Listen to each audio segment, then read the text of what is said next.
Hello, so what I'm going to do now is a z-test, right? We're going to compare a sample to a population where we know the population mean and the population standard deviation. Our interest is finding out whether or not this population belongs to this sample belongs to the population as a whole. And what we're looking at in this example comes from a textbook, and the question is whether or not the mean value for a group of African American mothers who just gave birth, the mean gestational age for their newborns is equal to or different from the population mean. So the population mean we have is 39 weeks with a standard deviation of 2 weeks. Excuse me, and our sample we have a mean of 38.5 weeks. So every time you have a problem like this, it's good to start by writing out your hypothesis. So we have our null hypothesis, and we use H0 to indicate our null hypothesis. This is the hypothesis we'd like to reject, is that our mean from our sample is equal to the population mean, right? And our alternative hypothesis is that the mean is not equal to the population mean. Now, we're using what's called a two-tailed test here, right? The reason we're doing this two-tailed test is we're not really sure whether or not our sample mean is expected to be larger or smaller than the population mean. Now, we could actually gamble and say it'll be in one of the two directions, either smaller or larger than the population mean, and if we do that, we actually benefit by increasing our power. Our power is the ability to reject the false null hypothesis, right? So power, you should always know this term, ability to reject the false null hypothesis. H0, and if you're doing a study, obviously you'd like to be able to reject the false null hypothesis, otherwise what's the purpose of the study? Alright, so we start with this information. We noted already that our population mean is equal to 39 weeks, right? And its standard deviation, sigma, is equal to 2 weeks. And we also have our sample mean. Our sample mean is equal to 38.5 weeks. All right, so we want to calculate our z-test, and we're going to calculate our z-test, and then we'll get the probability value associated with it. We're going to compare this probability value to our probability of a type 1 error, or alpha. When we do research, we start by setting our probability of a false positive result, and that's equal to alpha. So what I mean by a false positive result is that we reject the null hypothesis when we shouldn't, when the evidence doesn't indicate that we should. The evidence might tell us that, but our evidence might be wrong, actually, right? So the issue is that we're making a false positive claim, right? We're saying that there is a difference when indeed there isn't any difference. And what happens there is we might have just by accident picked a sample where the mean is lower than the population mean, but it's just a random fluctuation of gestational ages. So we don't have a true finding that indicates that our sample comes from a different population of individuals. So alpha can be any value. It generally is set at 0.05, but really it could be anything depending on the nature of the study and the consequences of a false positive result. You can have it as low as 0.001 or as high as 0.15 in many cases.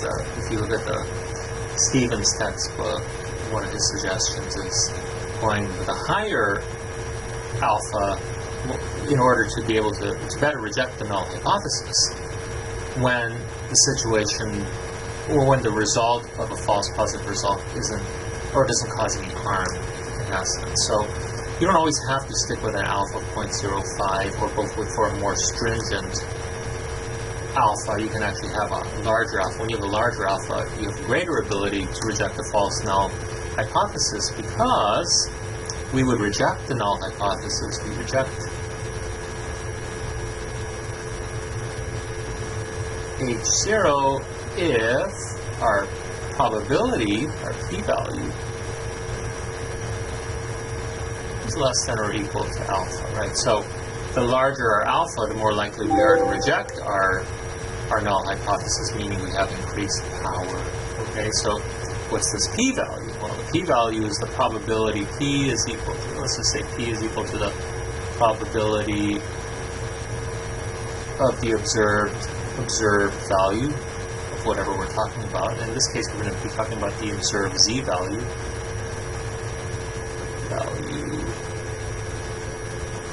Actually, yeah, let me just erase that. The observed z value. Oops, eraser. The observed z value, right? Given that the null hypothesis is true, right? Given H0 is true. That's what our assumption is anyway. So we're going to calculate our z-value, and then we'll get a p-value associated with that. So let's go ahead and do that. All right, so I'm going to clear this page so I can have more room. Of course, you can always go back and work as needed. So let's get our z-statistic. Our z-value, our z-statistic is calculated as the mean of the sample minus the population mean, divided by the standard error of the mean. So the standard error of the mean, when we look at it, the standard error of the mean is the standard deviation of the sampling distribution of the mean. So we have a population with a known mean, and in this case our mean is equal to, as we said, it was 39 weeks. Mean is equal to 39 weeks, right? So I'm a terrible drawer, so I'm not going to even attempt to draw this. So I'll just go to one of the figures I have from a presentation. So here we have the normal distribution for the standard for the sampling distribution of our mean. So what this is we take all the samples of a given sample size from the population, we take the mean of each of those samples, and then we actually draw a histogram for those different samples, and that's this. We get the sampling distribution of the mean, and the mean of that sampling distribution of means will be equal to the population mean. Okay, so that's our sampling distribution of the mean. This sampling distribution of means has its own standard deviation, just like any population has a standard deviation. We call the standard deviation of the sampling distribution of the means the standard error of the means, right? So the standard error of the means, is equal to the standard deviation divided by the square root of n. So we know what the standard deviation is in this case. So let's go. We have standard error of the mean, and our standard deviation we said is 2. Oh, what's our sample size here? Oh, in this case, our sample size is 25 individuals. Yes. 22 individuals. 22 individuals in this case. So I forgot to note that n is equal to 22. Okay, so we're going to divide this by the square root of 22, and this will equal, and let's pull out our handy calculator here. Take the square root of 22, and we get 4.69. So this is 2 divided by 4.69, and that is equal to, so here we go, we get 2 divided by 4.69, that equals 0.43, so 0.43. So we got 0.43. What's left to do is to actually calculate our z. So we got z is equal to the sample mean, which we know is 38.5 weeks, minus the population mean, which is 39 weeks, and divided by 0.43. So this is equal to 0.5 divided by 0.43, which is equal to 0.5 divided by 0.43, and that equals 1.16. So 1.16. 1.16. Okay, now the next step is to go to a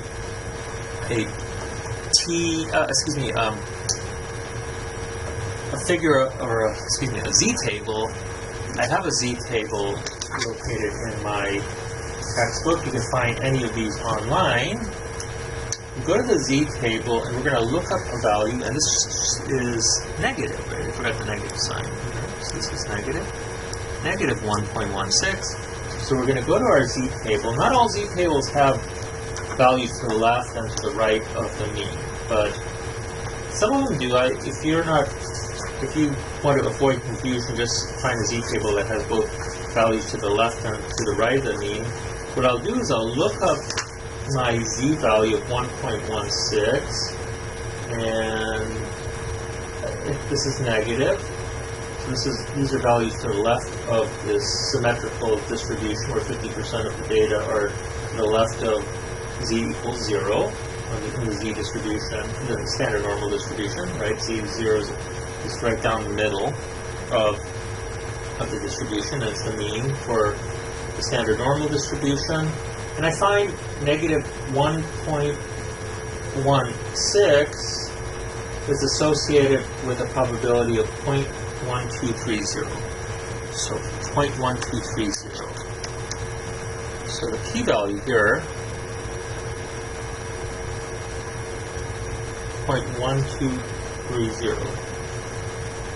0.1230. Now, so if we look at this figure here, and this isn't exactly what we're doing here, but really we're looking at, so here the center of this distribution is its mean, right? And if we look, we're on the left side. If we're looking at the proportion of the population means that lie below a Z value of 1.16, and that's going to be some area here on the left. This is, again, this figure does not apply to our example, but I'm just using it as a reference, so just you'll understand what I'm talking about, right? But it's only one side now, right? But our null hypothesis was that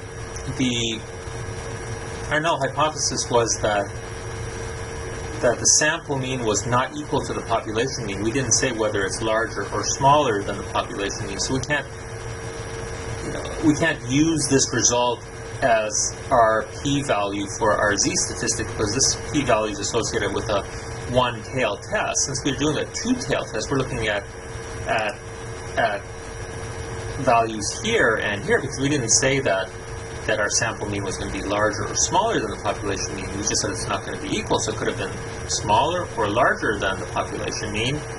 Because we do that, we have to multiply our result by 2. So this 0.1230 now is multiplied by 2, so 2 times 0.1230 equals 0.246. So our p-value, so we put this times 2 is equal 0.246, right? It's 0.246. So now, this is our probability of the Z value that we observed, given that the null hypothesis is true, right?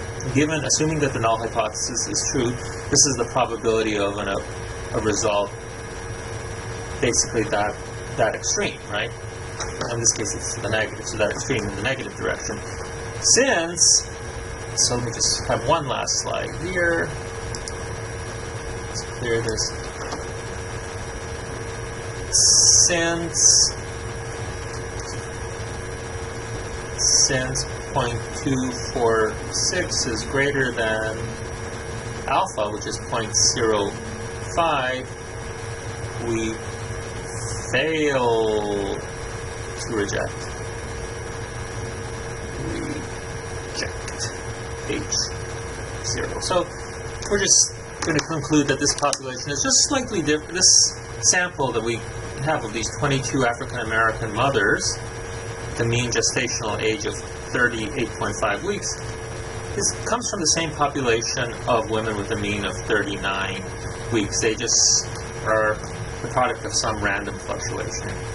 Okay, I hope that helped you in learning how to calculate a z-test. Thank you. Bye.